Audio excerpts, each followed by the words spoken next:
Welcome back to class. Today we will talk about schedules of reinforcement.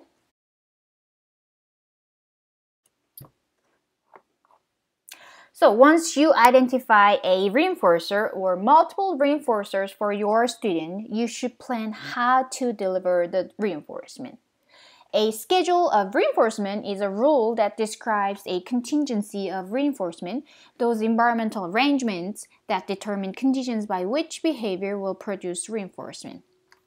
So a schedule of continuous reinforcement, also known as CRF, it provides reinforcement for each occurrence of behavior. When you teach a new skill to your students, CRF will be really effective and strong.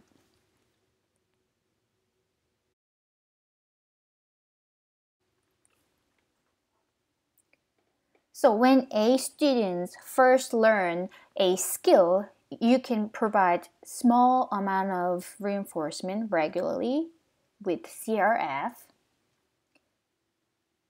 But the biggest problem of reinforcement is satiation, right? So once the student satiated with identified reinforcer, it's not going to work anymore. So we should consider things to avoid those satiation. You can have multiple reinforcers or rotate the reinforcers when you use them. Also, you can use the intermittent reinforcement schedule.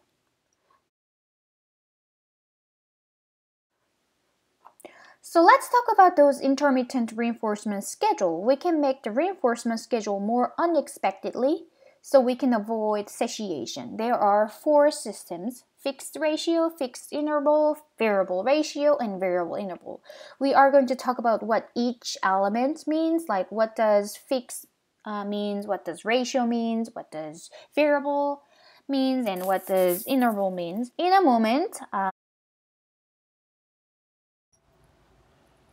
Before we talk about each element, let's talk about this first. Under those 4 systems, a student's some occurrence of behavior will be reinforced, not all of them. And our ultimate teaching goal for our students is our student can respond to naturally occurring activities, stimuli, and consequences without prompts or artificial reinforcement. So we will use this intermittent schedule of reinforcement, and then we'll gradually thin the reinforcement schedule.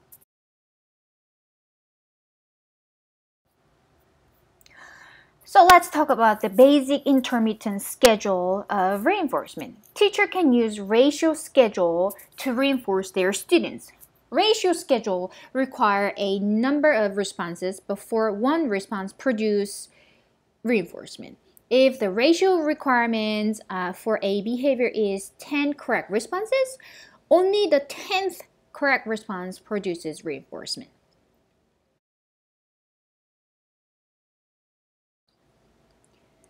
And ratio schedules require a number of responses to be emitted for reinforcement. An elapse of time does not change the number contingency. The participant's response rate, however, determines the rates of reinforcement. The more quickly the person completes the ratio requirements, the sooner reinforcement will occur.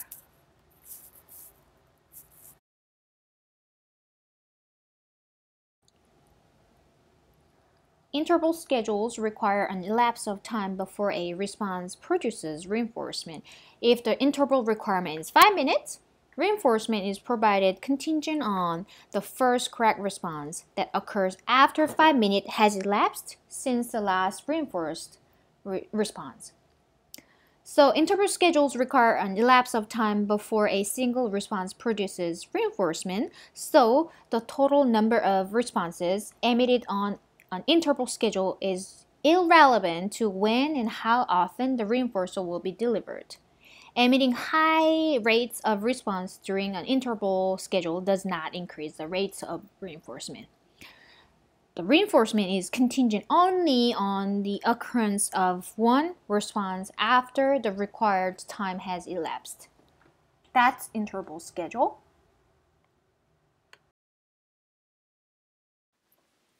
Teachers can arrange ratio and interval schedules to deliver reinforcement as a fixed or a variable contingency. With a fixed schedule, the response ratio or the time requirement remains consistent. You can use fixed ratio or fixed interval schedule.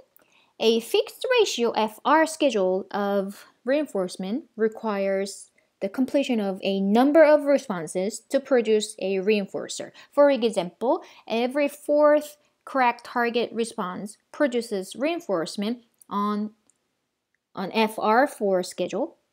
On FR15 schedule means that 15 responses are required to produce reinforcement.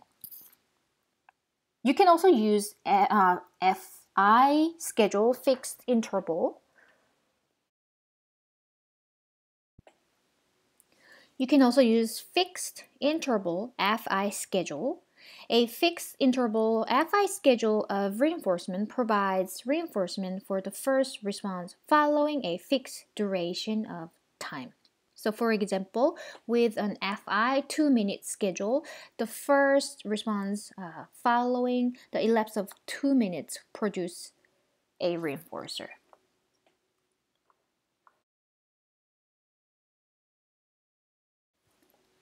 We can also use a variable schedule. With a variable schedule, the response ratio or the time requirement can change from one reinforced response to another. We can use variable ratio VR schedule. So a variable ratio schedule of reinforcement requires the completion of a variable number of responses to produce a reinforcer. A number representing the average mean number of responses required for reinforcement identifies the VR schedule. For example, with a VR5 schedule, every fifth correct response on the average produce reinforcement. So reinforcement can come after 1 response, 10 responses, 3 responses, 4 responses, and 2 responses.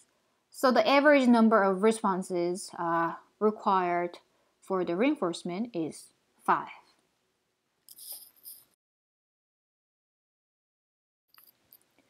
We can also consider VI schedule, variable interval schedule. A variable interval schedule of reinforcement provides reinforcement for the first correct response following the elapse of variable durations of time. According to Skinner, the distinguishing feature of VI schedules is that the intervals between reinforcement vary in a random or nearly random order. Teachers can use average intervals of time before the opportunity for reinforcement to describe VI schedules. For example, in a VI 5-minute schedule, the average duration of the time intervals between reinforcement and the opportunity for subsequent reinforcement is 5 minutes. So the actual time intervals in a VI 5-minute schedule might be 2 minutes, 5 minutes, 3 minutes, and 10 minutes.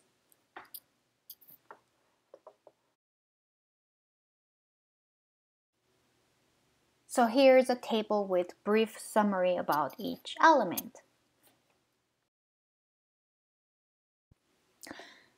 Now we have to consider how to thin the existing reinforcement schedule. A teacher can use one of two procedures for schedule thinning.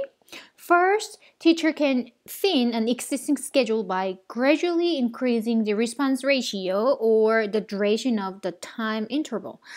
For example, if your student is learning a new skill with CRF, the continuous reinforcement schedule, then you can thin the reinforcement contingency slowly from CRF to a VR2 or FI3 something schedule.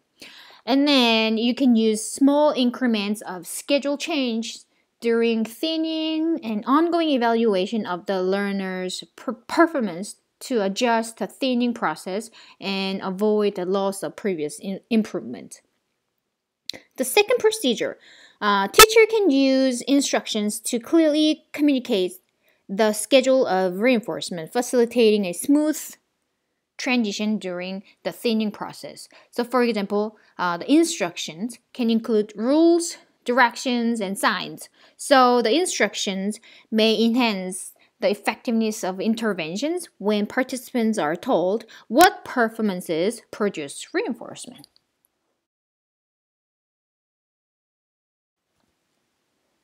But while you try to thin the reinforcement schedule, you have to expect that ratio strain can happen.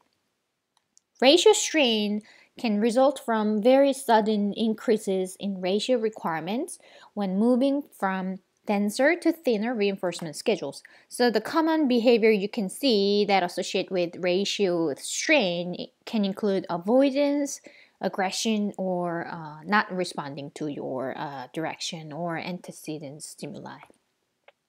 So teachers should reduce the ratio requirement when ratio strain is evident. And teachers can again gradually thin ratio requirements after recovering the behavior.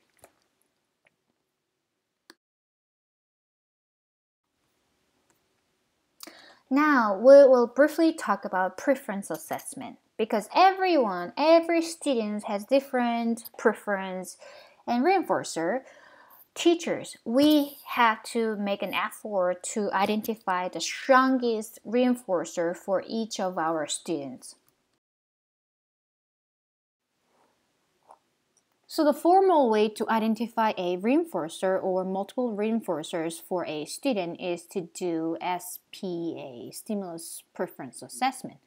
Preference assessment methods have been found to more accurately predict reinforcer effectiveness than student, teacher, or parents' reports. So this is a formal way.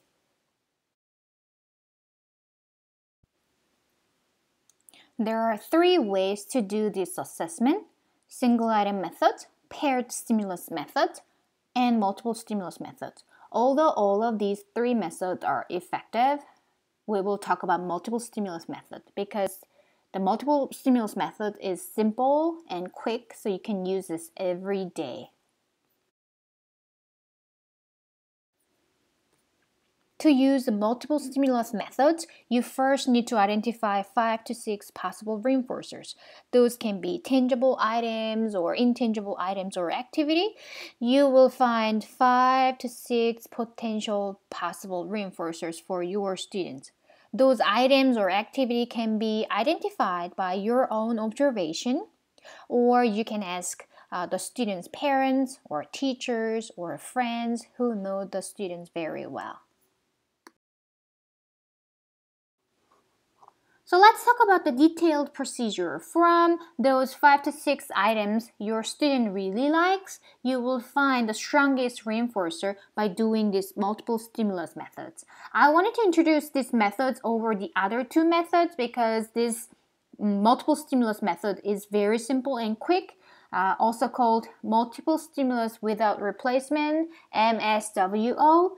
MSWO can be completed in about 5 minutes, so you can use this method every day. So it's going to be very effective because your students' preference may change day by day, right?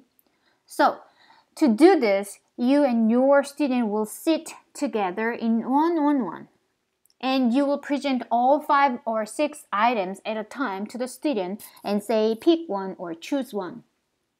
If your student select one item within 5 seconds, you will allow the child to consume if the chosen item is edible things, or you allow the child to play with the play material or toys. And you will remove the selected item from the array. And you will do the same thing over and over until you have only one item. So you will figure out the child's most preferred item to the least preferred item from those 5 to 6 items.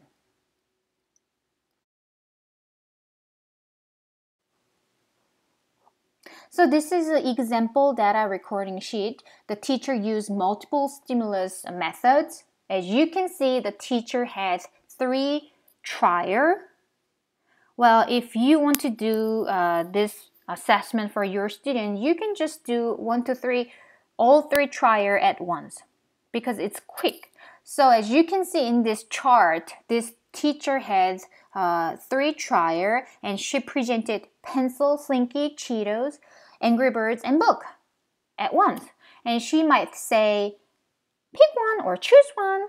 And the student picked Cheetos first, Angry Birds second, books third in the first trial, right? So that's a rank. And the teacher had trial 2, trial 3, so she could figure out the student's most preferred item or activity to the least preferred item and activity. So I uploaded this example sheet and empty data recording sheet for your convenience. So please download them and use them if you want. In the next YouTube video, you will see the demonstration of this assessment methods. So please enjoy the video.